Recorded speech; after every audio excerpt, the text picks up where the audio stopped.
Dalam proses pendaftaran gugatan sengketa pemilu ke Mahkamah Konstitusi atau MK pada Sabtu 23 Maret, tim hukum Ganjar Mahfud membawa 10 box berisi barang bukti.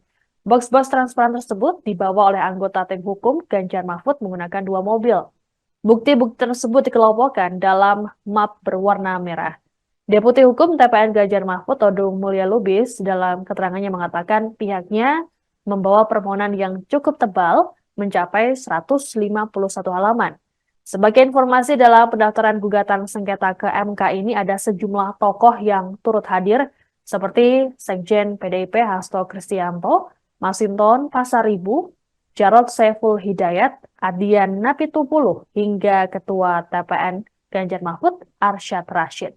Dalam permohonannya, tim hukum Ganjar Mahfud meminta agar paslon nomor urut 2 didiskualifikasi.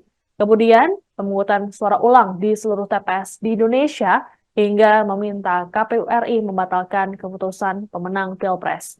Alasan diskualifikasi yakni paslon 02 dianggap telah melanggar ketentuan hukum sejak awal pendaftaran.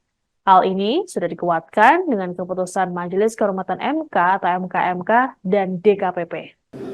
Pada intinya, seperti juga sudah diungkapkan di media, kami meminta diskualifikasi kepada pasangan paslon 02 yang menurut hemat kami telah didaftarkan dengan melanggar ketentuan hukum dan etika. Dan itu sebetulnya sudah dikonfirmasi oleh MK-MK dan terakhir oleh DKPP. Tapi saya tidak ingin detail mengenai hal ini. Saya hanya ingin memberikan semacam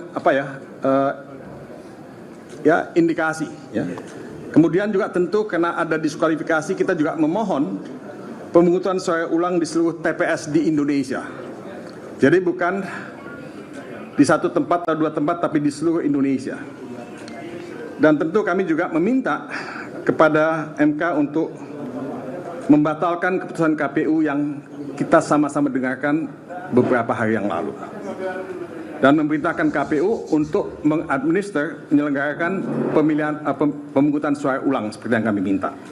Nah, saudara-saudara, ini intinya yang kami minta. Tapi saya ingin mengajak teman-teman untuk melihat apa sih sebetulnya persoalan yang kita hadapi. Karena menurut saya kita dalam satu momen yang sangat menentukan dalam kehidupan kita berbangsa dan bernegara ini. Kita ini mau membawa bangsa ini kemana? Kita ini mau membawa negara ini kemana?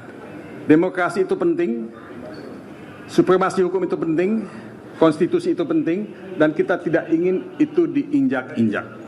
Kita tidak ingin itu dilanggar. Nah, kita melihat asal muasal ini semua adalah nepotisme. Sekali lagi saya ucapkan nepotisme yang membuahkan abuse of power, penyalahgunaan kekuasaan yang terkoordinasi. Nah, ini yang menjadi inti dari persoalan kebangsaan dan kenegaraan yang kita hadapi ini. Karena nepotisme itu melahirkan abuse of power yang punya ramifikasi, yang begitu banyak. Nah, ramifikasinya apa? Yaitu putusan MK nomor 90, salah satu. Itu ramifikasinya. Nah, Anda bisa lihat putusan MK-MK, putusan DKPP, dan sebagainya. Nah, ramifikasinya yang lain apa? Intervensi kekuasaan.